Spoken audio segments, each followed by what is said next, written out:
থেকে দুর্নীতি দূর করব ইনশাআল্লাহ। আমরা দুর্নীতির গাছের পাতা ধরে টানাটানি করব না, আমরা জটটা ধরে টানব। দুর্নীতিকে আর বাংলাদেশে সহ্য করা হবে না। 2 নম্বর,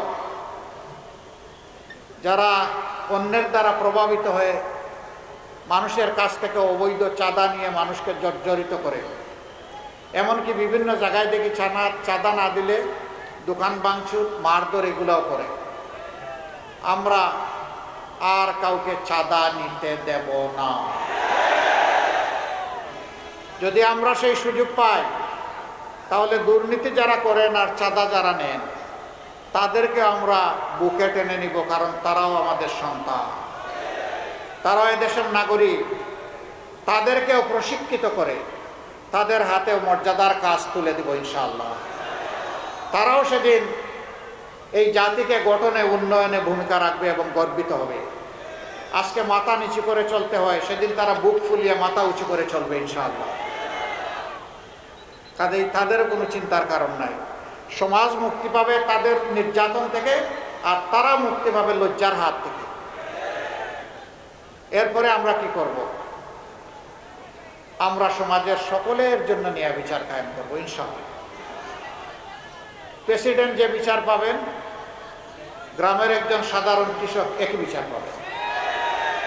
যে অপরাধে গ্রামের একজন সাধারণ মানুষকে আইনের আওতায় এনে শাস্তি দেওয়া হবে, একই অপরাধ করলে আইন প্রেসিডেন্টকে ছেড়ে কথা বলবে না। বিচার সমান। এই বিচারে যারা ভয় পায় তারা আমাদের বিরোধিতা করবে। আমরা তাদেরকে ভয় পাই না, আমরা একমাত্র আল্লাহ তাআলাকে ভয় করি। আমাদের 3য় অঙ্গীকার, মানুষের পেটে এবং মুখে ভাত তুলে দেওয়া, এটা আমাদের দায়িত্ব। কিন্তু রিজেকের মালিককে আল্লাহ রাব্বুল আলামিন।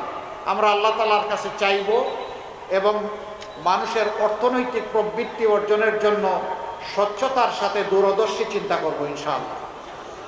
আগামী 5 বছর পরে বাংলাদেশ কোথায় যাবে, 10 বছর পরে কোথায় যাবে, 50 বছর পরে কোথায় যাবে, এটা জরুর নয় যে জামাতে ইসলামীকেই দেশ শাসন করতে হবে, কিন্তু এটা জরুর যে এই দেশে সুশাসন থাকতে হবে। এই দেশকে যারা ভালোবাসে তাদেরকেই শাসনের দায়িত্ব দিতে হবে। প্রিয় দেশবাসী, আমরা সেই রকম ভিশন নিয়ে, পরিকল্পনা নিয়ে আপনাদের সাথে বসবো, কথা বলবো, ডায়ালগ করব, তারপরে সবাই মিলে বাংলাদেশ গড়ব ইনশাআল্লাহ। ব্যাংক ডাকাত, শেয়ার মার্কেট লুটেরা, তাদের কি হবে? তারা অনেকে পালিয়ে বিদেশে গিয়ে আলিশান বাড়িতে থাকেন। আল্লাহ যদি আমাদেরকে তৌফিক দেন, আমরা ওদের পেটের ভিতরে হাত ঢুকাইয়া জনগণের টাকা বের করে নিয়ে আসবো। যা পারে, যতটুকু পারে, সেই টাকা রাষ্ট্রীয় তহবিলে যোগ হবে, তাই দিয়ে জনগণের উন্নয়ন কর্মকাণ্ড পরিচালিত হবে ইনশাআল্লাহ। এরপরে যদি আল্লাহর মেহেরবানিতে আমরা দায়িত্ব পাই নেই, সেই দিন থেকে আমরা সাফ বার্তা সবাইকে দিয়ে দিব, আগে যা করেছেন করেছেন, এখন উজু গোসল করে ঠিক হয়ে যায়। এখন আর এগুলা চলবে না। আগেরটা কি হবে পরে দেখা যাবে, কিন্তু এখনটা করলে আর কেউ রেহাই পাবে না। এই বার্তা যখন চলে যাবে, আমরা বিশ্বাস করি মাথা যদি ঠিক থাকে শরীর ঠিক হয়ে যাবে। রাজনীতির জায়গাটা স্বচ্ছ হয়ে গেলে গোটা সমাজ স্বচ্ছ হয়ে যাবে ইনশাআল্লাহ। তখন আর কেউ দুঃসাহস দেখাবে না দুর্নীতি করার, অন্য কোনো অপরাধ করার। অপরাধ তো এখান থেকে শুরু হয়, সমস্যা তো গুড়ায়, সমস্যা সমাজের মাথায়। আমরা আবারও বলছি, লেজ ধরে টান দিব না, আমরা কান ধরে টান দিব ইনশাআল্লাহ। যারাই অপরাধ করবে কোনো ছাড় নাই। সম্মানিত ভাইরা, আমাদের সমাজের একটা বিপুল সংখ্যক শিশু, তারা শিক্ষার আলো থেকে একেবারেই বঞ্চিত।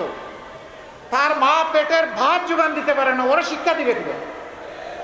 সে কি দেশের নাগরিক নয়? সরকারের কোনো দায়িত্ব নেই? সেই লোকগুলা যখন শিক্ষা পায় না, অনাদরে, অবহেলায়, অযত্নে বড় হয়, তখন তাদের মনের মধ্যে দ্রোহের আগুন জ্বলে উঠে। আমি কি এই সমাজের কেউ নই? এই সমাজ আমাকে এইরকম অন্ধকারে ফেলে দিল কেন? তার মনে তখন প্রতিরোধ স্পৃহা জাগ্রত হয়, তখন বিভিন্ন ধরনের অপরাধ কর্মকাণ্ডে সে জড়িয়ে পড়ে।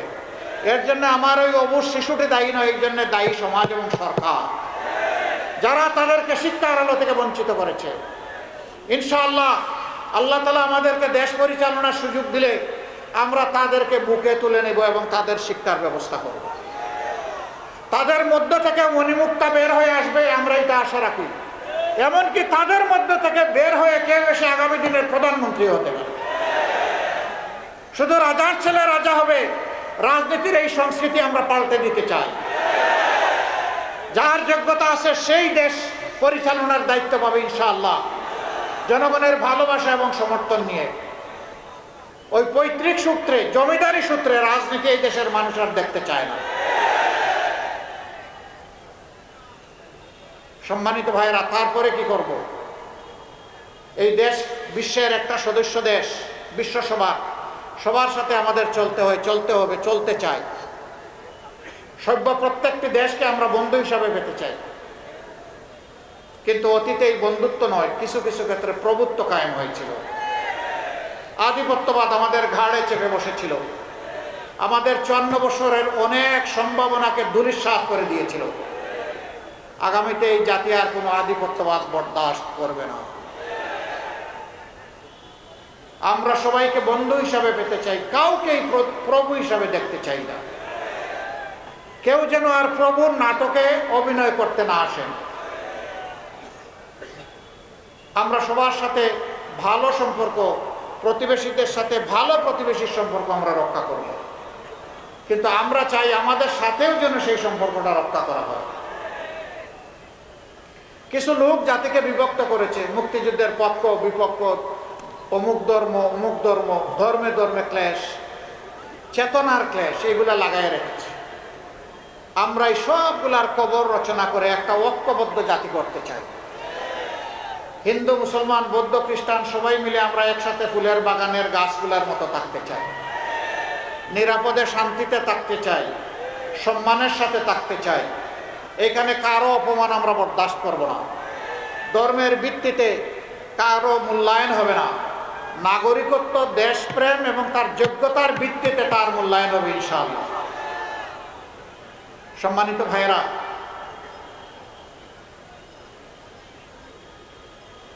এই বাগেরহাটেরও অনেক সমস্যা আছে না? আবার অনেক সম্ভাবনাও আছে।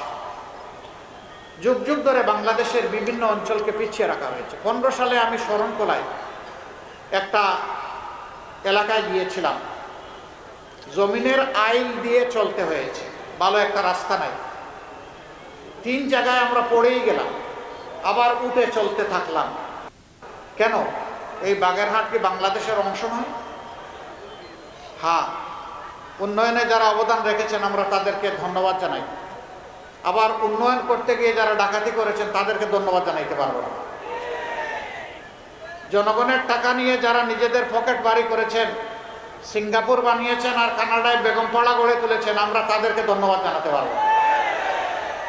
ধন্যবাদ জানাবো সততার সাথে, দক্ষতার সাথে এই জাতির খেদমত করে, বাগেরহাটবাসীর খেদমত করে যারা গিয়েছেন, অবশ্যই তাদেরকে ধন্যবাদ।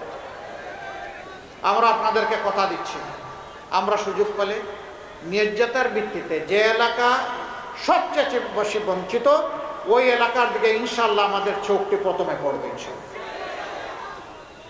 আমরা এটা দেখবো না কোন মন্ত্রী মহোদয় আর প্রেসিডেন্ট সাহেবের বাড়ি কোথায়, আমরা দেখব কোন এলাকার পাওনা সরকারের কাছে সবচেয়ে বেশি, সেই ঋণ সরকারকে পরিশোধ করতে হবে ইনশাআল্লাহ।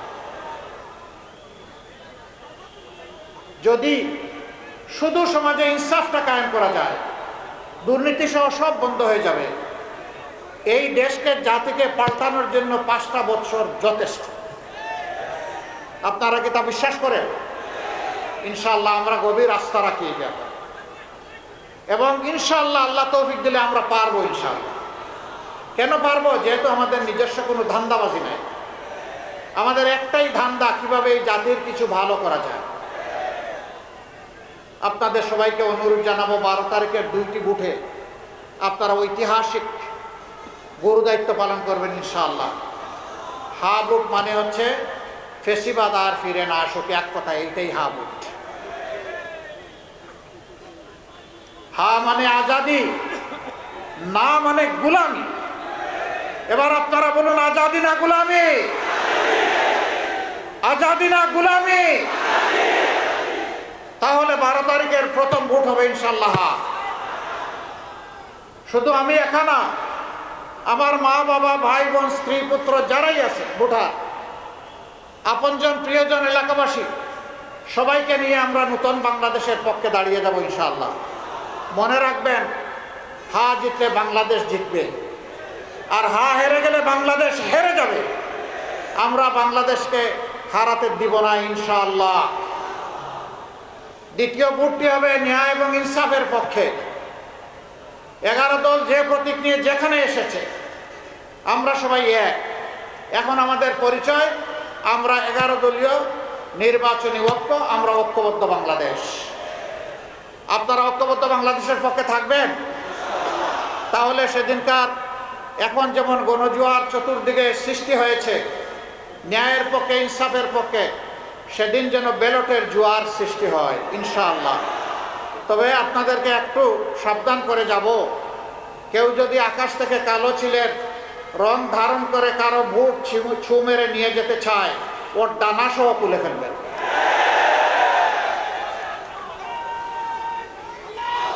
আগের স্লোগান অচল, আমার ভোট আমি দেব, তোমারটাও আমি দেব, এটাও অচল। তোমার ভোট তুমি দাও, আমার ভোট আমি দেব, আমার ভোটে হাত বাড়ালে খবর আছে। সম্মানিত ভাইরা, নিজেরাই ভোটের পাহারাদারি করতে হবে, অন্যের ভোটেরও পাহারাদারি করতে হবে। নাগরিকদের পূর্ণ অধিকার, যারে পছন্দ তারে ভোট দেবে, কিন্তু জোর করে আমার পছন্দের বাক্সে ঢুকাবো, এইটাকে বুতা করে দিতে হবে। আমার সম্মানিত ভাইরা, আসুন এবার আপনাদের সামনে পরিচয় করিয়ে দিই। বাগেরহাটের 4টি আসনে 11 দলের পক্ষ থেকে যাদের হাতে আমরা নির্বাচনী ক্যান্ডিডেটের আমানত তুলে দিয়েছি, যাদের হাতে জনগণ তাদের ভোটের আমানত তুলে দিতে চায়, সেই 4 জনকে এখন আপনাদের সামনে আমি পরিচয় করিয়ে দিচ্ছি। বাগেরহাট 1 আসনে